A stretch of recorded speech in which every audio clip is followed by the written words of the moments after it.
Assalamualaikum warahmatullahi wabarakatuh.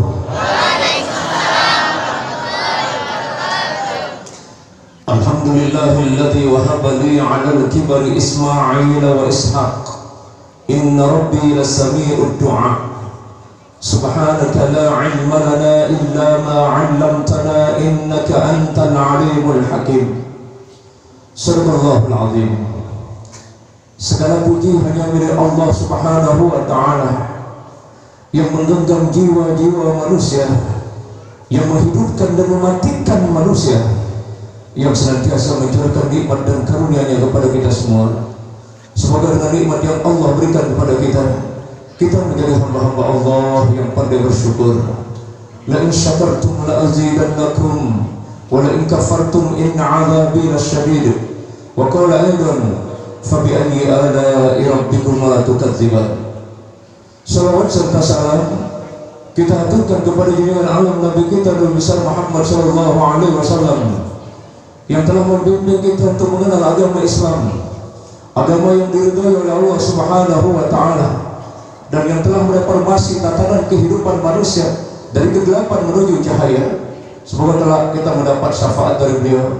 Allahumma shalli ala sayyidina Muhammad wa ala ali sayyidina Muhammad huwa alladhi arsala rasulahu bil huda wa dinil haqq liyudhhirahu 'ala ad-din kullih wa kafa billahi shahida. Sadaqallahul 'azim. Yang sama-sama kita hormati pimpinan Pondok Pesantren Siratul Khair, Ayahanda Tuan Guru Madul Khair. Yang sama-sama kita hormati Kakanda Tuan Guru Luqmanul Hakim dan seluruh para tuan guru yang hadir di tempat ini. Semoga Allah meridhai kita semua. Semoga Allah memberkahi pertemuan kita. Semoga Allah mengampuni dosa-dosa kita. Qala Allah Ta'ala fi kitabihil karim, A'udzu billahi minasy syaithanir rajim. Bismillahirrahmanirrahim. Wa ma Muhammadun illa rasulun qad khalat min qablihi ar-rusul. Afa in mata aw qutila inqalabtum ala a'qabikum. Wa man yanqalib ala 'aqibayhi falan yadurra Allah syai'an wa sayajzi Allahu asy-syakirin.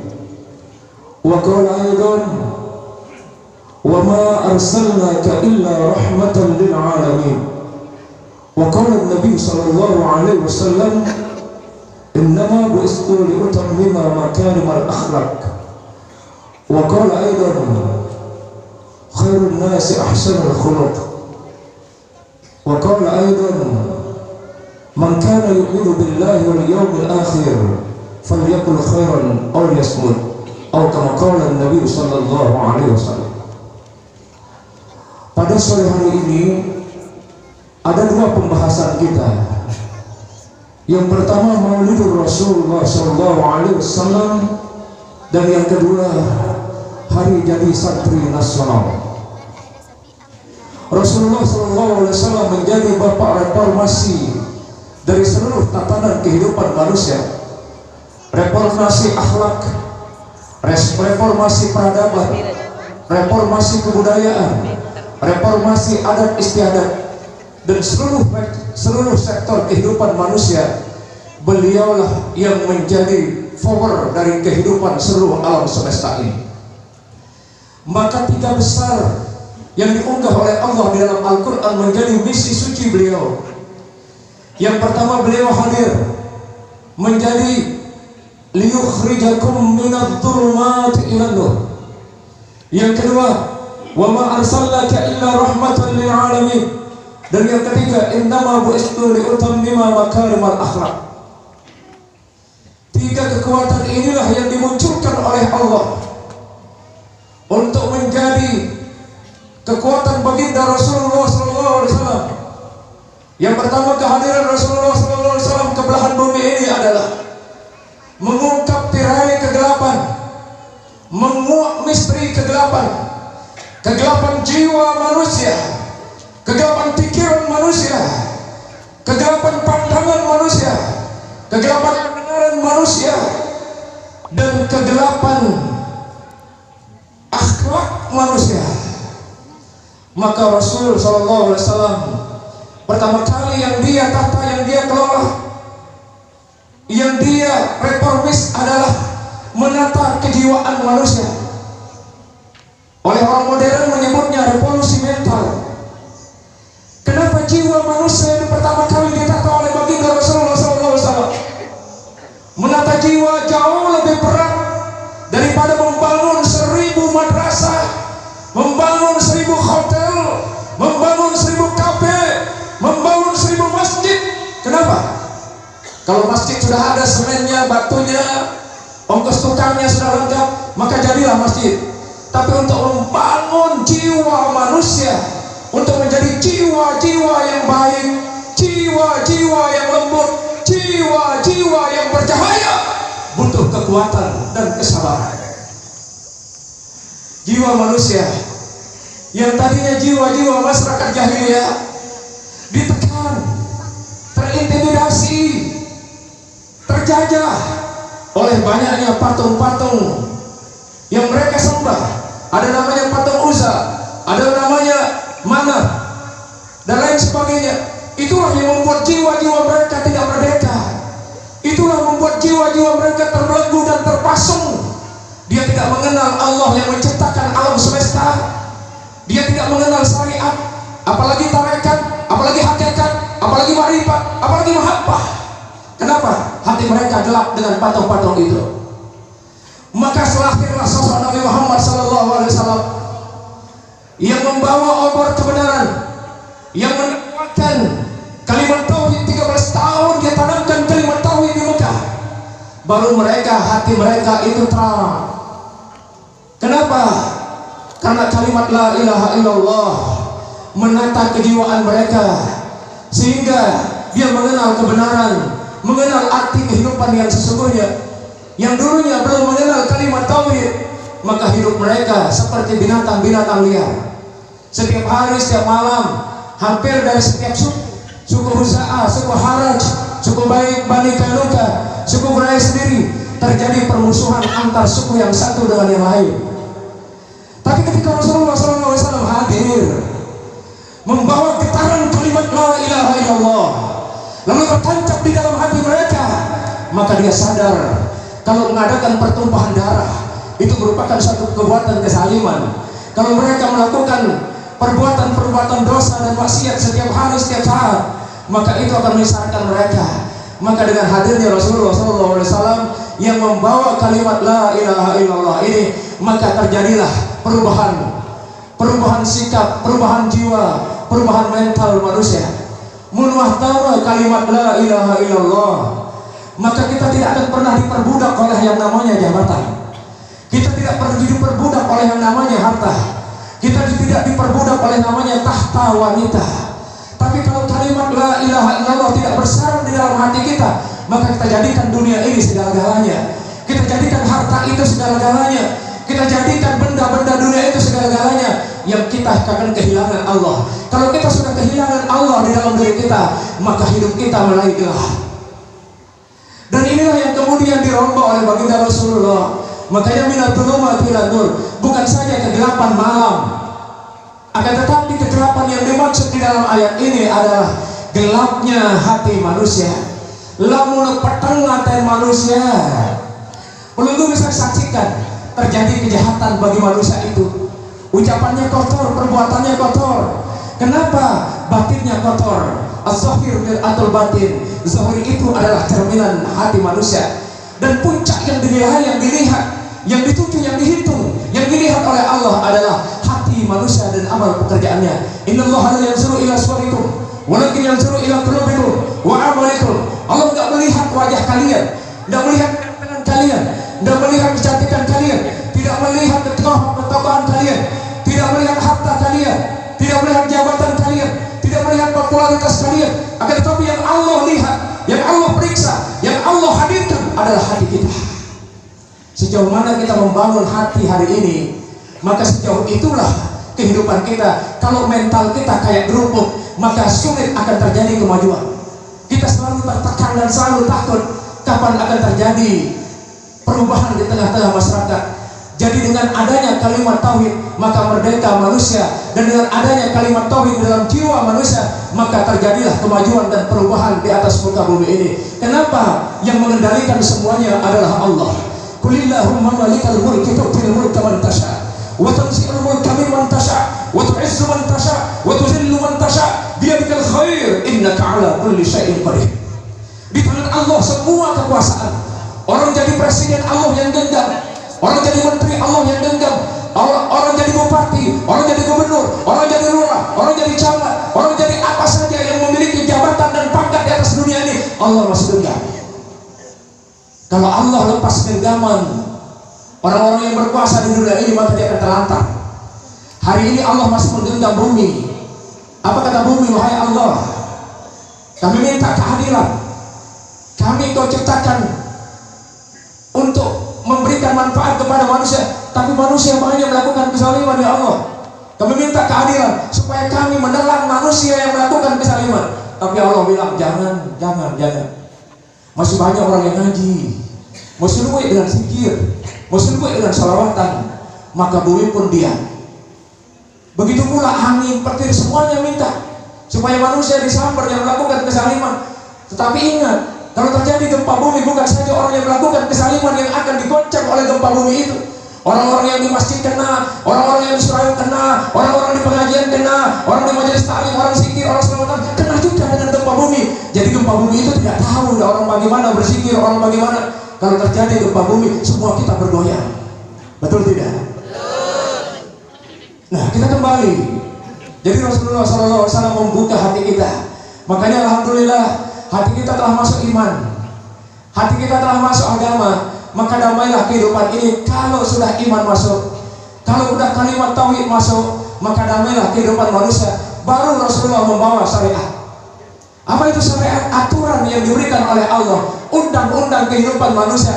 Maka manusia punya undang-undang. Munde manusia undang-undang yang namanya syariat. Dari syariat itu kita mengenal Allah, dari syariat itu kita mengenal sholat, dari syariat itu kita mengenal zakat, dari syariat itu kita mengenal haji dan umroh, dari syariat itu kita mengenal majelis taklim, dari syariat itu kita mengenal ilmu. Kalau tidak ada syariat yang dibawa oleh baginda Rasulullah SAW, maka semua jadi gelap. Tapi Rasulullah diberikan amanah oleh Allah membawa syariat. Akhirnya tentram hidup kita, akhirnya teratur hidup kita, damailah hidup kita. Kenapa? Karena aturan itu kita paham bahwa setiap aturan yang diterapkan oleh Allah itu menyelamatkan manusia, dan setiap larangan yang dilarang oleh Allah itu menghindarkan manusia dari keberdaratan, menghindarkan manusia dari kesengsaraan, menghindarkan manusia dari kebinasaan. Yang kedua, misi baginda Rasulullah SAW hadir di tengah-tengah dunia ini. Dia menjadi rahmatan lil alamin. Rasulullah SAW diberikan paling banyak rahmat oleh Allah Subhanahu wa taala. Jawaban tegas dari Allah, "Fabima rahmatin minallahi linta lahum, walau kunta faddan ghalidhal qalb, lam faddu min hawlik, fa'fu anhum wastaghfir lahum wa shawirhum fil amr, fa idza 'azamta fatawakkal 'ala Allah, innallaha yuhibbul mutawakkilin." Kalau bukan karena rahmat yang ditanamkan di dalam hati baginda Rasulullah SAW, jadi Allah telah mensuplai rahmat itu di dalam hatinya Rasulullah SAW, maka kumpulan seluruh rahmat yang ada di belahan bumi ini ada di dada Rasulullah SAW. Dan kelembutan jiwa baginda Rasulullah SAW itu dibenturkan dan dilenturkan, dilembutkan karena adanya rahmat di dalam hati Rasulullah SAW. Maka rahmat yang ada di dalam Rasulullah SAW diaplikasikan oleh baginda Rasulullah SAW dan disebarkan ke tengah-tengah umat, disebarkan di tengah-tengah peradaban. Makanya kata para ulama, Imam Fakhrul Razi menafsirkan kata rahmatan lil alamin. Yang pertama adalah alam manusia, yang pertama adalah alam malaikat, alam jin, alam manusia, alam hewan, alam tumbuhan, alam hati, alam pikiran, alam pendengaran, alam ruh, kemudian alam perut, alam dunia, alam kubur, dan alam akhirat. Itu yang disebut dengan rahmatan lil alamin. Jadi Rasulullah SAW namanya ada di setiap permukaan bumi. Di lapisan bumi yang paling bawah nama Ahmad itu sudah ada. Buktinya apa? Ketika Rasulullah SAW dilahirkan, baru berumur 4 tahun 8 bulan, ketika dia berjalan mengembala kambing dengan anaknya Khalimatus Sa'diyah,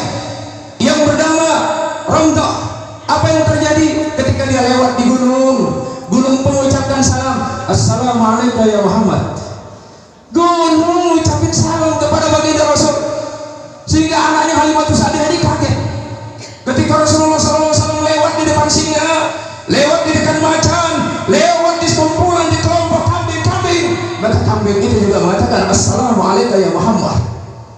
Ketakutan anak Halimatus Sa'diyah, langsung dia lari melapor kepada ibunya, Bu, adik saya Muhammad ini kok tadi saya dengar sendiri ketika kami naik gunung, ternyata gunung ini berbunyi Assalamualaikum ya Muhammad. Tadi kami juga lewat di depan macan, macan itu menundukkan kepalanya yang kemudian mengatakan Assalamualaikum ya Muhammad. Di kelompok kambing-kambing, semua kambing itu menundukkan kepalanya kemudian mengucapkan salam kepada Nabi Muhammad. Subhanallah, tidak ada makhluk yang paling mulia yang kemudian seluruh makhluk, seluruh binatang itu mengucapkan salam. Bahkan ketika kelahiran Nabi Muhammad SAW, para malaikat itu bersujud menyambut kelahiran Nabi Muhammad. Bahkan Ka'bah 3 hari 3 malam itu gemetar, terjadi lindu di Ka'bah. Orang-orang Mekah itu kaget, dan patung-patung itu tiba-tiba hancur berkeping-keping. 360 patung itu langsung jatuh semuanya. Heran Abdul Muthalib, di hari apa? Tiba-tiba patung sebenarnya buik berantakan hancur. Ternyata lahir sosok bayi yang menyinari alam semesta, yang namanya jauh sudah muncul 50.000 tahun sebelum diciptakan alam semesta ini. Nurnya duluan diciptakan. Maka ketika ditanya Nabi Muhammad, ya Muhammad, siapa yang pertama kali makhluk Allah diciptakan? Maka beliau menjawab, aku yang pertama kali diciptakan oleh Allah, nurku. Lalu kemudian Nabi Muhammad menerangkan, dengan nurku Allah menciptakan langit, dengan nurku Allah menciptakan bulan, dengan nurku Allah menciptakan matahari, dan dengan nurku Allah menciptakan seluruh alam semesta ini. Tanpa tidak akan tercipta alam semesta. Dan itu juga kata Allah di dalam hadis qudsi, aku tidak akan pernah menciptakan bumi, aku tidak akan pernah menciptakan langit, aku tidak akan pernah menciptakan malaikat, dan aku tidak pernah menciptakan manusia dan seluruh isinya di alam semesta ini kalau tidak ada Muhammad. Itu sebabnya di kalangan malaikat nama Muhammad itu viral dengan nama Ahmad.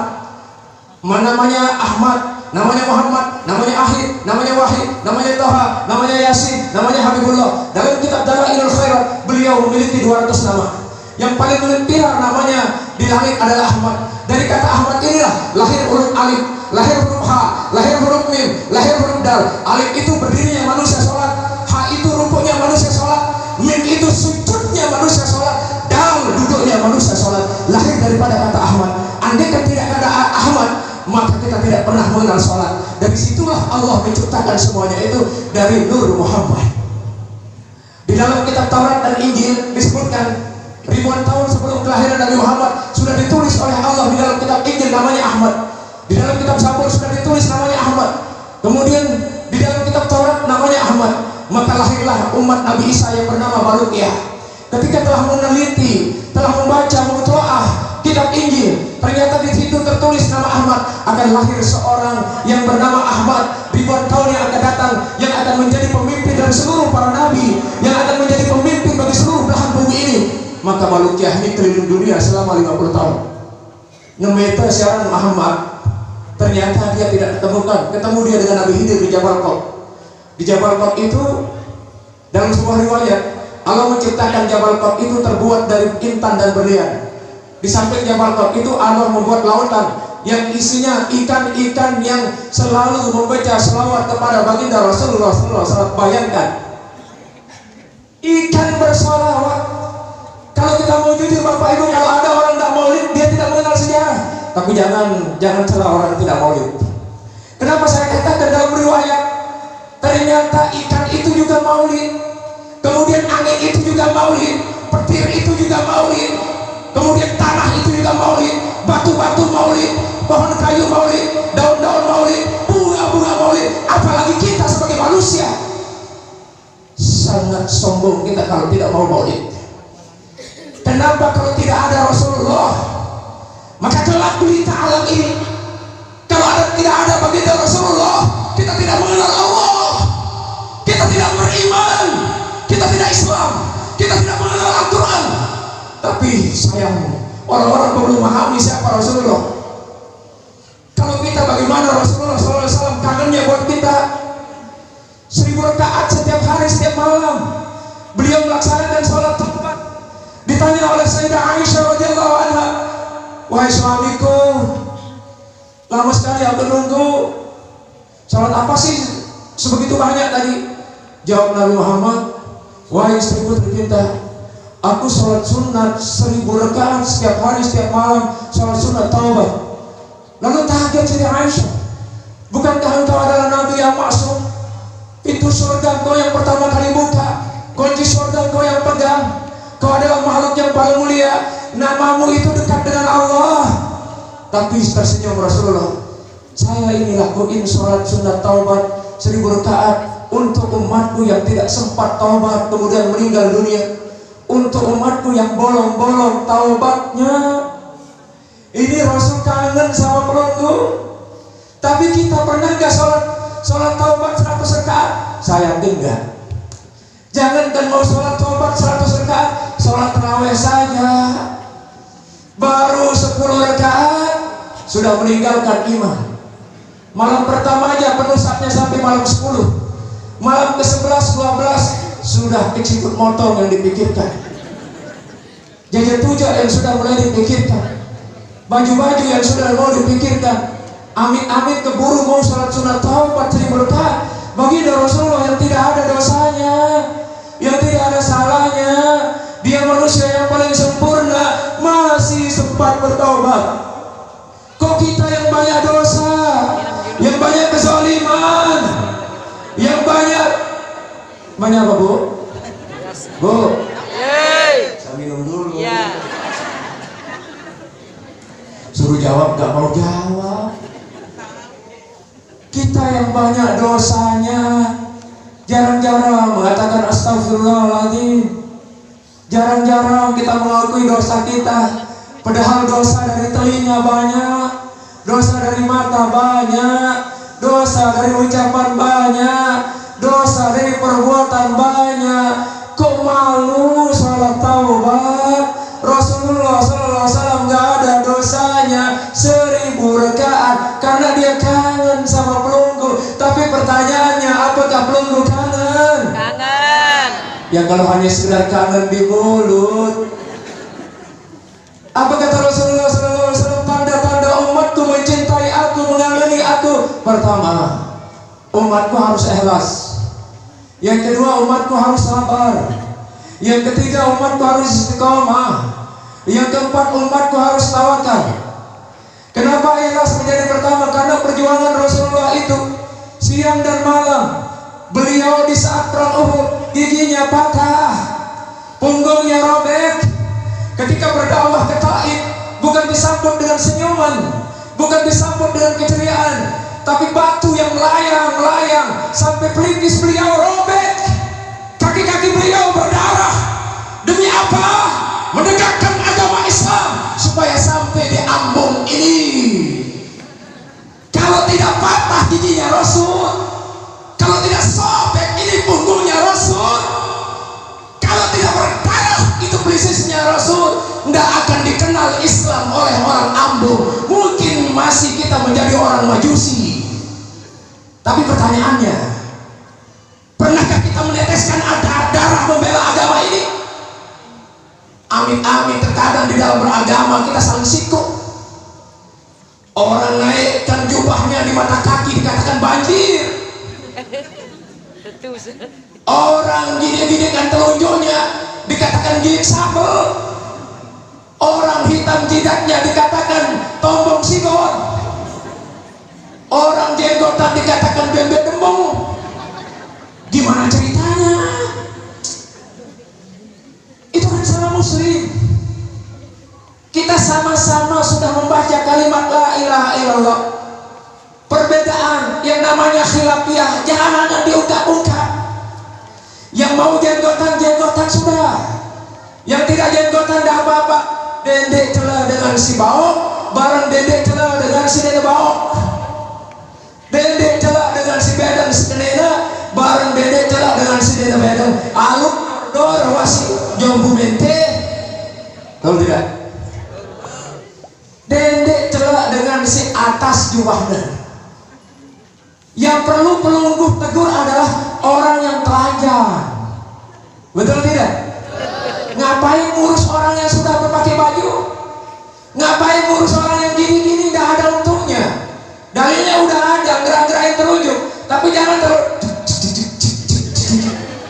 Nanti terganggu teman-teman di sampingnya. Persoalan kunut dengan tidak kunut masih saja dibicarakan. Ketinggalan zaman kita kalau begini. Sepanjang sama rukun iman kita, rukun Islam kita sama, Tuhan kita juga sama, kiblat kita juga sama, Nabi kita juga sama. Dende seling fitnah, dende seling gibah, ya tasya ta tasta sia ya si taita. Tahu tidak? Ini yang menyebabkan umat Islam menjadi mundur. Karena apa? Islam berpecah di dalam Islam sendiri. Makanya bertepuk tangan orang Yahudi. Defidenti, hometi wati kemukrebe. Itu. Kenapa? Sesama organisasi, sesama politik, sesama perkumpulan masih saling jaga. Kolot semua itu Bapak Ibu. Maka kalau kita sudah maulid, ada perubahan besar bagi jiwa kita. Karena Rasulullah hadir, menghormati semua golongan, menghormati semua perbedaan, dan perbedaan itu sunatullah, jangan dikotori, jangan diinjak-injak, jangan dirobek. Ya ayuhan nas, inna khalaqnakum min dzakarin wa unsa wa ja'alnakum syu'uban wa qabaila lita'arafu. Allah mendeklarasikan, wahai manusia, aku ciptakan kalian laki-laki dan perempuan, berbangsa-bangsa, bersuku-suku, supaya kalian saling kenal, mencintai, menyayangi, saling menghormati. Yang terbaik di antara kalian adalah orang-orang yang bertakwa. Inilah yang menjadi ukuran kita, bukan pangkat dan jabatan yang menjadi strata sosial kita di hadapan Allah, tapi siapa yang memiliki takwa itu, dialah orang yang the best di hadapan Allah. The best, bukan best. Apa kata Allah? Walibasun taqwa dzalika khair. Jadi pakaian yang baik tidak lain adalah takwa. Jadi Rasulullah hadir mengangkat maruah manusia, mengangkat manusia dari perpecahan menuju kedamaian, dari kebodohan menuju pintar, dari kegelapan menuju cahaya. Dan kita maulid ini supaya berubah. Jangan hanya mulut saja, renggi di depannya, pisang di depannya, itu namanya mulut. Muntah maulid ampun dia berubah jiwa anda, dia berubah pikiran anda, dia berubah pandangan jauh ke depan. Berarti kita cuma maulid hanya seremonial saja, hanya gambarnya saja, patungnya saja. Ruh spiritual maulid itu hilang dari sisi kehidupan kita. Mengenai kuarta maulid ini kan 1444. Dengan maulid yang ke 1444 berarti sudah maju peradaban. Kenapa? Karena Rasulullah itu adalah mampu memajukan belahan bumi dengan berdakwah 23 tahun. Yang terakhir Bu, karena singkat tadi, santri. Lagi Bu? Lagi Pak? Lagi Pak? Tadanya singkat. Sekarang santri. Mana santri angkat tangan? Sekarang hari jadi santri nasional. Santri inilah di tangan kalian maju mundurnya sebuah negara. Solusi mengatasi kerusakan moral di zaman now ini, zaman milenial, zaman milenium, tidak lain adalah bagaimana kita memasukkan anak-anak kita di pondok pesantren. Sebagian orang maju mengatakan, ngapain masukkan anak di pondok pesantren? Kudisan, the king of the kumal, pakai sarungan. Kalau tidak ada pondok pesantren, Indonesia nggak bakalan merdeka. Kayaknya ada di situ Kiai Hasyim Asy'ari, Hadratus Syekh Hasyim Asy'ari, kemudian Mbah Khalil Bangkalan, Kiai Ahmad Hamid Pasuruan, Kiai As'ad Situbondo, Kiai Muhammad Falak Tubagus Ahmad dari Bogor, Syekh Yusuf Al-Makassari, Syekh Nawawi Al-Bantani. Kiai-kiai ini lahir dari pondok pesantren. Mereka berjuang mati-matian membela negara dan bangsa dengan bersifat darah. Maka jangan pernah meremehkan santri. Santri bisa jadi presiden. Gus Dur, betul tidak? Betul tidak? Kita di pondok pesantren itu ditempa jiwa kita, ditempa pikiran kita, ditempa akhlak kita. Justru di zaman modern ini adalah yang harus paling unggul adalah pondok pesantren, karena dia akan mencetak manusia-manusia yang berakhlak, mencetak manusia-manusia yang berbudi luhur, mencetak manusia-manusia yang cerdas hanya di pondok pesantren. Zaman teknologi yang canggih, anak-anak ini banyak di HP. Di luar sana, alhamdulillah di Lombok belum ada. Itu terjadi pembulian. Lihat ada anak yang sebentar lagi akan umroh, hafal 30 juz, tapi dibully oleh teman-temannya sampai terbunuh. Maka saya harap di pondok pesantren betul-betul santri-santri terjaga akhlaknya, mentalnya, pikirannya, sehingga santri ini kelak akan menjadi pemimpin di masa yang akan datang. Obat untuk mengantisipasi teknologi dan goncangan teknologi, goncangan peradaban sekarang ini, obatnya ada di pondok pesantren. Kenapa semakin hari semakin rusak? Imam Syukri mengatakan, negara itu akan berdiri kokoh kalau para penghuninya adalah orang-orang berakhlak. Negara itu akan hancur kalau kemudian dihuni oleh orang yang moralnya bobrok. Maka pesantren melahirkan moral-moral yang baik, melahirkan akhlak-akhlak yang baik. Ketika akhlak baik, maka daerah akan maju, bangsa akan maju, peradaban akan maju. Apa kata Syekh Yusuf Al-Makassari sebelum meninggal dunia? Wahai bangsa Indonesia, kalian adalah bangsa besar yang dulu ditakuti oleh dunia. Kalian menjadi singa daratan Eropa, kalian menjadi singa daratan Asia, kalian menjadi singa daratan Amerika, kalian menjadi singa daratan Jepang, kalian menjadi singa daratan Cina dan seluruh negara-negara takluk dulu pada zaman Indonesia. Tapi hari ini kalian hancur. Kalian hancur. Kalian tidak bisa menyaingi Cina, kata Syekh Yusuf Al-Makassari. Kalian tidak bisa menyaingi perekonomian orang Jepang, teknologi orang Amerika. Tapi salah satu syarat untuk mengalahkan mereka adalah bagaimana akhlak bangsa ini, akhlak santri. Santri diajarkan ta'limul ta'lim. Insya Allah nama santri itu S, santun. Tadi ketika kita masuk, bagaimana tindihnya, santunnya berbahasa, santunnya bertingkah laku. Agamais, tidak diragukan. Kitab kuningnya hebat, jurumiyahnya hebat, sorobnya hebat, balaghahnya hebat, manteknya hebat, fikihnya hebat, tafsirnya hebat. Ini agamais. Santri N, nasionalis. Santri juga tidak boleh ketinggalan zaman, harus tahu bangsa ini, harus tahu negara ini, dan santri dululah yang ikut memerdekakan bangsa ini.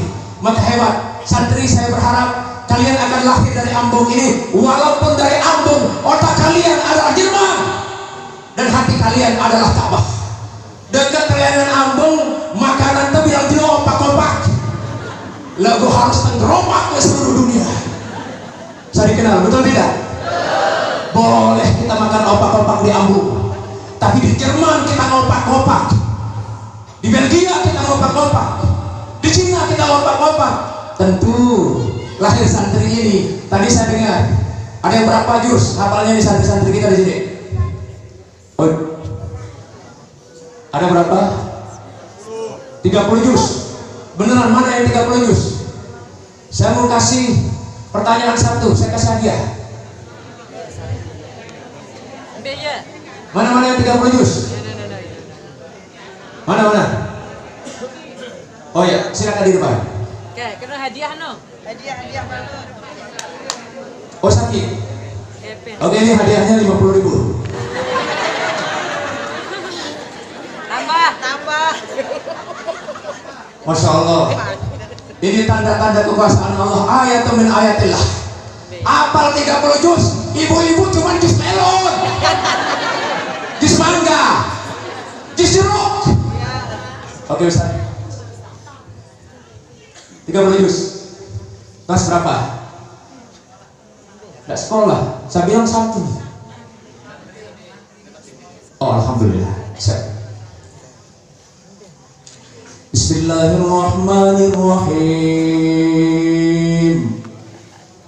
وسيق الذين اتقوا ربهم إلى الجنة زمرا. Lanjutkan.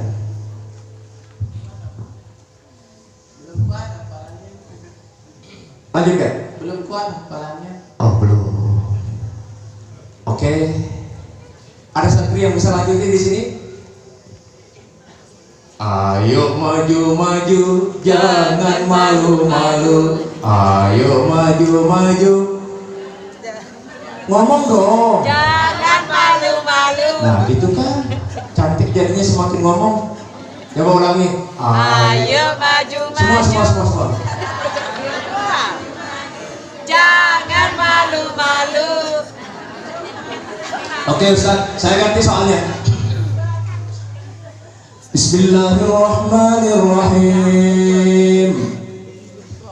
Wa ka'ayyin min nabiyyin qatala ma'ahu ribbiyuna katsir. Lanjut. Bismillahirrahmanirrahim. Wa ka'ayyin min nabiyyin qatala ma'ahu ribbiyuna katsir. Fama wahanu lima asabahum fi sabilillahi wa ma da'ufu wa mastakanu. Wallahu yuhibbul muhsinin. Khata. Wallahu yuhibbul mutatahhirin. La. Wa ka'ayyin min nabiyyin qatala ma'ahu ribbiyuna katsir.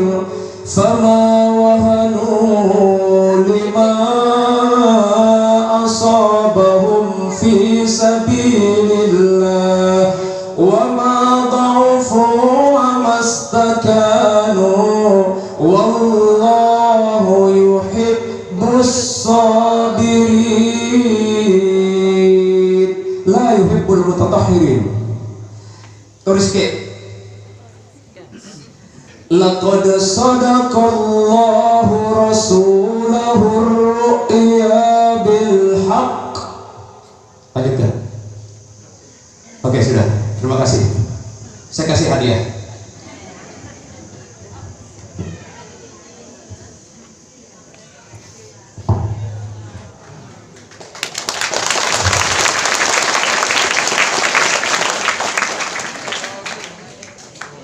Bapak Ibu yang saya hormati. Ya. Jadi itu contoh. Terima kasih Bapak Ibu. Mudah-mudahan anak-anak kita di sini terjaga, hafal Al-Quran dan menjadi anak-anak yang baik. Wa ma taufiqi illa billah. Alaihi tawakkaltu wa ilaihi unib. Wallahu waliyut taufiq. Wallahul muwaffiq ila aqwamit thariq. Wallahul muwaffiq wal hadi ila sabilir rasyad. Nasrun minallah wa fathun qarib. Assalamualaikum warahmatullahi wabarakatuh.